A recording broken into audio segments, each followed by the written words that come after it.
It's good to be here. There's excitement all over the nation. It seems like this is the week that it starts, but it's good to be here in Dallas. It's good to be a part of the Big 12 from a coaching standpoint, player standpoint, administrative standpoint, a fan base standpoint. I can assure you, everybody in West Virginia is excited about the opportunity that's in front of us. It's going to be a challenge.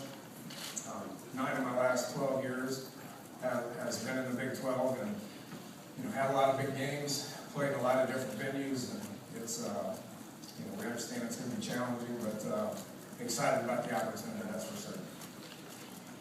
Okay, we're going to take questions for Coach. If you would please, just like yesterday's format, we'll ask your name and your affiliation, please, and we'll get the microphones to you. We'll start from the front. Stephen, we're going to start at the front left. Hold on.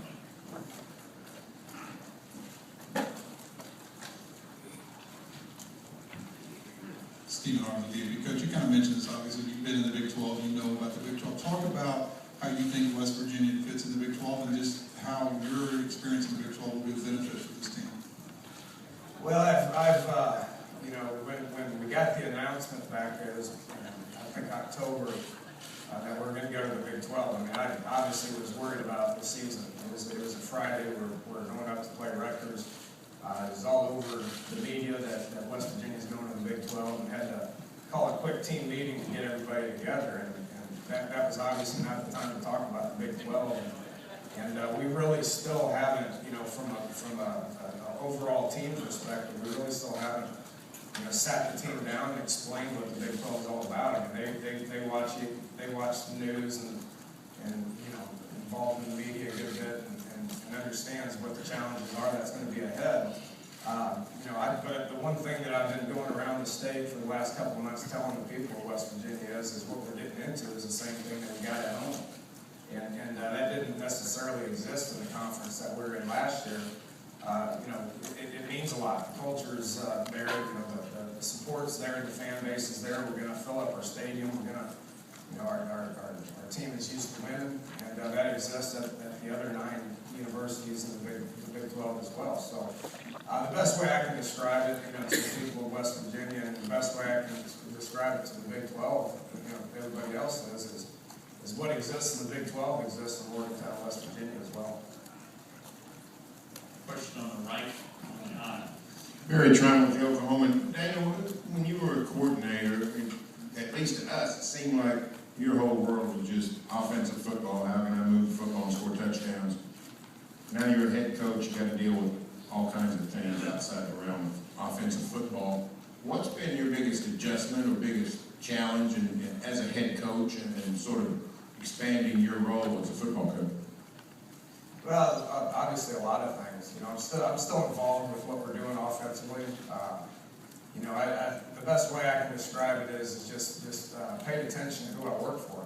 And was with Mike Leach for 8 years and saw how he ran his program. Was obviously pretty successful and won some football games, and moved on and worked for Kevin Sumlin down at the University of Houston.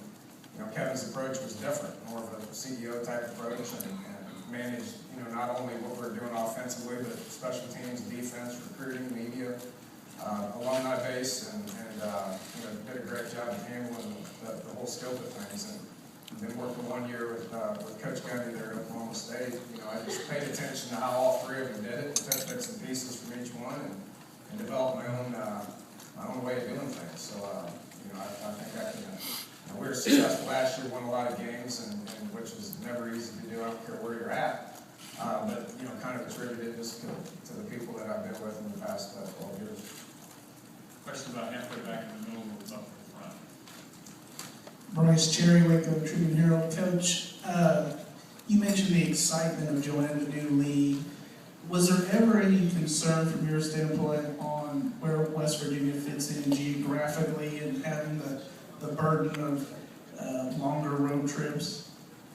Yeah, that's obviously been a big topic of discussion, and to me it's not going to affect us. I don't think. I mean, you got to be smart about it. I mean, the travel comes up. Well, last year it didn't matter if it was we were getting on a plane and flying 1 hour, or getting on a plane and flying 2 hours to Tampa, Florida. So basically the road games are going to be it's going to be an airplane ride. Right, so you're gonna jump on a plane, and you're gonna fly a couple hours no matter where you go, and from there, it's just all about routine. So, from a travel standpoint, for us anyway, I don't view it as being a big deal. Then the topic comes up from, what about your fan base being able to travel? Well, you know, I say, well, how many fans come to Morgantown, West Virginia from the opposing team? It's usually about 4,000 people, because that's all the tickets that are available. So, the days of being able to take 15,000, 20,000 people to different venues are just, those days don't exist in the Big 12, because everybody's the same way at home. Everybody packs their stadium, and everybody gives the opponent about 4,000 tickets. So, you know, my suggestion to the people of West Virginia is to make sure you come to every home game, and then, you know, pick a road game and go travel once a year. Question on the outside, right? Coach Tyler Dryland, GoPowerCat.com. There's so much talent at the quarterback position in this league. You've got a great quarterback. Landry Jones, Colin Klein, you know, there's 5 guys on the O'Brien watch list. How difficult is it to prepare each and every week for the kind of threat that you're going to face in the Big 12 on offense? Well, it sounds like it's been the same way in the Big 12 for about a decade now. There's been a whole bunch of good quarterbacks come through the league. You know, obviously, you know, last year with a guy that I followed pretty closely, you know, Brandon Wheaton was in the league, and Robert Griffin went in the Heisman Trophy. I mean, the league's been like that for as long as I can remember it. You know, I've been fortunate to be in a lot of those games and coach a lot of those quarterbacks that have existed. So it is how it is in college football this year. I mean, there's no gimmies on your schedule, I can assure you that. So you got to be able to prepare for it. The one thing that I say is, from a coaching staff standpoint, we went out and we hired some guys, excited to have Joe DeForest on our staff, who's been in the league for the last 12 years, excited to have Keith Patterson on our defensive staff, who has been at Tulsa for the last 7 years, but used to being in that type of a game when I was at Conference USA. It was a lot like the Big 12 as far as what was happening offensively. And so just hired some guys that understand what it's like, and then you got to get that message across to your players. I mean, guys, you're going to score points. You're going to give up big plays. It doesn't mean the game's over. So you just got to keep playing defensively. But I think we've got some guys in place that understand that. Outside. Scott Fitzgerald, Sports Radio 1340 Fan, Lubbock, Texas. Coach, how has your offense evolved, and are you planning on rolling out anything new in the Big 12? Yeah, we'll probably put something new out there. I'm not going to tell you what it is, but it's evolved. I mean, obviously, 8 years in Lubbock working for Coach Leach, you know, the offense was kind of set, you know, and then made the decision 4 years ago to break away from it. We got to go down to the University of Houston. And every time you change a job, you know, you got to look at what your personnel is, and you got to try to tweak some things to fit what your personnel is. So, you know, we tweaked it a little bit at Houston. When we went to Oklahoma State, you know, we tweaked it a little bit at Oklahoma State, and then last year when we went to West Virginia, we tweaked it a little bit. Specifics would take a couple of days to get into, but, you know, I'd like to say we put our own spin on it, and you know, we're doing our best to be able to, you know, fit with what the players are, you know, so we'll see what happens. That question, Kirk, what you have? Kurt Bowles from the Austin American Statesman. Dana, Geno Smith was preseason All Big 12 quarterback. How big a compliment is that, considering the quarterbacks that are already here? And what was his biggest progression from the start of last year to the end of last year? Well, it sounds like everybody in the room thinks that we're pretty good, or that Geno's pretty good from all that. It's a compliment to Geno. I think a lot of it is based on what happened the last game of the year, which, you know, in all my years, for 12 straight bowl games, all my years of December, you know, practice time, I think we got better in the month of December last year more than we ever have. And it's just practice. It's a commitment to, you know, when we found out we're going to the Orange Bowl, as a commitment on our coaches and our players' standpoint, to the point where they worked hard. They got better over 15 days and went into the game with a little bit of a chip on his shoulder. So he progressed, you know, and he's got a chance to be pretty good. You know, he stacks up with a lot of the other guys I've had in the past. Ultimately, it's how many games you win, and him going into his senior year, he's going to be remembered for how many games you win. If you look back at some of the guys in the past, you know, Graham Harrell back 4 years ago at Texas Tech was a good player, but they won 11 games his senior year.